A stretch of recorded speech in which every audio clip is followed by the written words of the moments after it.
இன்றைக்கி மடிப்பாக்கம் சுந்தரி மாமியாத்து கிச்சனில் ஒரு ஸ்நாக்ஸ் ஐட்டம் தான் பார்க்க போகிறோம். அது எப்படி சிம்பிளாக வீட்டில் இருக்கிற சாமானை வச்சே பண்ணிடலாம். இதுக்காக மிஷினுக்கு போக தேவையில்லை. அதுவும் இந்த மாதிரி ஃபாரினில் இருக்கிறவங்களுக்கு டக்குன்னு மிஷினுக்கும் போக முடியாது. நம்ம ஊராக இருந்தால் போயிட்டு அரைச்சின்னு வந்துடலாம்.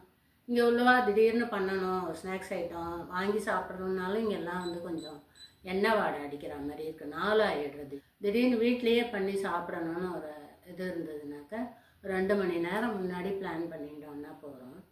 நம்ம புழுங்கல் அரிசி இருந்தால் போதும், இட்லி அரிசி இருந்தால் போதும், அதுலேயே நம்ம பண்ணிடலாம். ஈஸியாக பொட்டுக்கடலை மாவு, கடல மாவு தான் வேணும், அரிசி மாவு இல்லை அப்படின்லாம் கவலையே இல்லை. இட்லி அரிசி இருந்தால் எந்த ஸ்நாக்ஸ் வேணால் பண்ணிடலாம். அதே மாதிரி கடலை மாவு தான் வேணுங்கிறதும் இல்லை, பொட்டுக்கடலை இருந்தால் அதை வச்சு போட்டு பண்ணிடலாம். சூப்பராக இருக்கும். அது ஃபெயிலியரும் ஆகாது, நல்ல கரகரன்னு நல்ல டேஸ்ட்டாகவே இருக்கும். சில பேர் இதில் புழுங்கல் அரிசியில் பண்ணுறத எண்ணெய் குடிக்கும் அப்படின்னு போடுறா கமெண்ட்டில். ஆனால் எண்ணெய் குடிக்காது. கொஞ்சம் கெட்டியாக அரைச்சோன்னாக்கா அவ்வளோவா எண்ணெய் குடிக்காது. அப்படியே எண்ணெய் குடிக்கிற மாதிரி உங்களுக்கு தோணித்துன்னா கூட ஒரு வெயிட் கிளாத்தை எடுத்துகிட்டு நம்ம மிக்சியில் போட்டு அரைச்ச மாவு, மிக்சியில் அரைச்சாலே போதும். அது கிரைண்டர் தான் வேணுங்கிறது கூட இல்லை. மிக்சியில் அரைச்ச மாவை அப்படியே அதில் நல்லா ஒரு கிளாத்தில் பரத்தி வச்சிடணும் ஒரு 5 நிமிஷத்துக்கு. அதில் உள்ள தண்ணி எல்லாத்தையும் அந்த கிளாத்து உறிஞ்சிடும். அதுக்கப்புறமா நம்ம பொட்டுக்கடலையை போட்டோம்னாக்கா நல்லா கெட்டியாகவே இருக்கும் அந்த மாவு. அதுக்கப்புறம் நம்ம போட வேண்டிய சாமானெல்லாம் போட்டு நாடா பண்ணுறத. பொட்டுக்கடலை மாவுங்கிறதுனால வயிற்றுக்கும் ஒன்றும் பண்ணாமல் இருக்கும். இது ஈஸியாக நல்லா கரகரன்னு சூப்பராகவே இருக்கும் அந்த நாடா. அந்த நாடா பக்கோடா எப்படி பண்ணுறதுங்கிறத இப்போ நம்ம பார்க்கலாம். வாங்க, என் கூட சேர்ந்து நீங்களும் பண்ணி பார்த்துட்டு கமெண்ட்டில் சொல்லுங்கள்.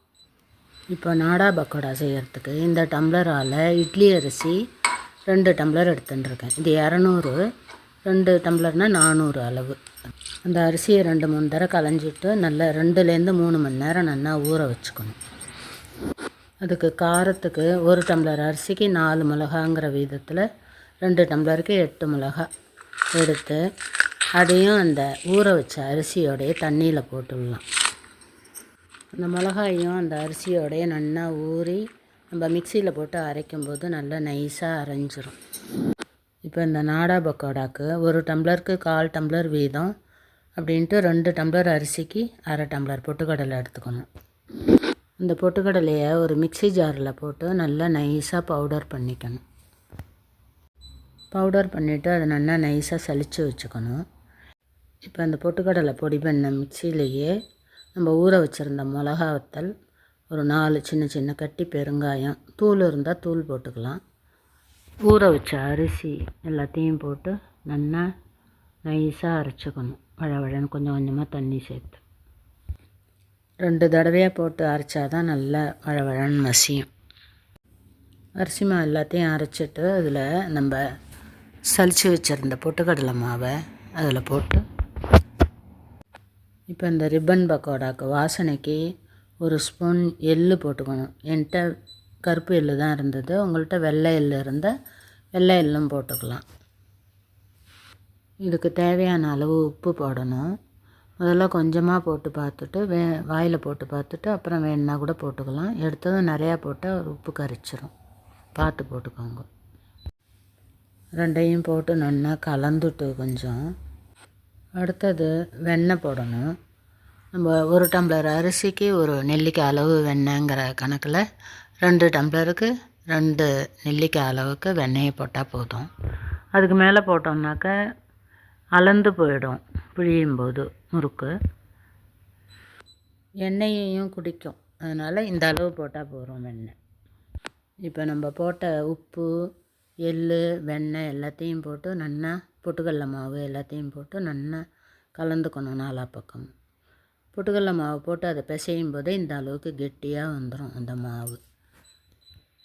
இப்போ அந்த மாவு ஒரு பக்கம் வச்சுட்டு அடுப்பை பற்ற வச்சுட்டு வாணலில் எண்ணெயை விட்டு சூடு பண்ணிக்கலாம். இப்போ தேங்காய் புழியிற நாழியில் இந்த அச்சை போட்டுட்டு இப்போ அந்த எண்ணெய் சூடாகிறதுக்குள்ளே கொஞ்சமாக கையில் எண்ணெயை தடவிண்டு அந்த முறுக்கு புழியிற அந்த குழலில் போட்டு உள்பக்கமாக நல்லா தடவிக்கணும். எண்ணெயை தடவிண்டு நம்ம பிசைஞ்சு வச்ச மாவு இன்னுமே கொஞ்சம் கெட்டியாக இருக்கும். பொட்டுக்கடலையெல்லாம் ஊறி அந்த மாவை நல்லா சிலிண்டர் ஷேப்பில் உருட்டிண்டு ஒரு 3/4 அளவுக்கு அந்த குழல்ல நிரப்பிக்கணும். ஃபுல்லாக இல்லாமல் முக்கால் அளவுக்கு நிரப்பிண்டு இந்த மூடியை போட்டு திருகி மூடிட வேண்டியதுதான். இப்போ நம்ம வச்ச எண்ணெய் நல்லா சூடாகிடுதான்னு செக் பண்ணுறதுக்கு கொஞ்சமாக மாவு எடுத்து அதில் போட்டோம்னா உடனே எழும்பி மேலே வந்துடும். உடனே அந்த மாவை எடுத்துகிட்டு நம்ம ஃபில் பண்ணி வச்சுருக்கிற நாடா மாவை எடுத்து அதில் புழிஞ்சு விட்டுடலாம். எண்ணெயில் ஓரளவு எண்ணெய் முழுகிற அளவுக்கு புழிஞ்சு விட்டுட்டு ஸ்டவ்வை கொஞ்சம் மீடியம் ஃப்ளேமில் வச்சுக்கலாம், ஹையில் வைக்காமல். ஒரு நிமிஷம் கழித்து அதை நல்லா திருப்பி விட்டுட்டு 2 சைடும் வெந்ததும் எடுத்து எண்ணெயை நல்லா வடிச்சிட்டு ஒரு டிஷ்யூ பேப்பரில் வச்சுட்டோம்னா இருக்கிற எண்ணெயெல்லாம் நல்லா உறிஞ்சி நல்லா கரகரன்னு இருக்கும். இந்த முறுக்கு செய்கிறது ரொம்ப ஈஸி தான். மிக்சியில் அரைக்கிறது ஒரே ஒரு வேலை தான். நம்ம நினச்ச உடனே ஃப்ரெஷ்ஷாக அப்பப்போ கொஞ்சம் கொஞ்சமாக போட்டு பண்ணிக்கலாம். ஃபெயிலியரும் ஆகாது, செவந்து போகும். மிஷினில் அரைச்சா கூட சமயத்தில் கோதுமை அரைச்சிருந்தா செவந்து போகும். இந்த மாதிரி மிக்சியில் அரைக்கும்போது நல்ல வெள்ளையர்னு இருக்கும் முறுக்கு, நல்ல செம டேஸ்ட்டாகவும் இருக்கும். நீங்களும் இந்த மாதிரி கொஞ்சம் கொஞ்சமாக கூட ஒரு டம்ளர் கூட போட்டு பண்ணணுன்னா பண்ணலாம். இந்த மாதிரி பண்ணி பார்த்துட்டு எப்படி இருந்ததுங்கிறத கமெண்ட்டில் சொல்லுங்கள். இதே மாதிரி எல்லா மாவையும் புழிஞ்சு எடுத்துடலாம். இந்த வீடியோ உங்களுக்கு பிடிச்சிருந்ததுன்னா லைக் பண்ணுங்க, ஷேர் பண்ணுங்க, கமெண்ட் பண்ணுங்க, சப்ஸ்கிரைப் பண்ணுங்க. நெக்ஸ்ட் வீடியோவில் பார்க்கலாம். தேங்க்யூ ஃபார் வாட்சிங்.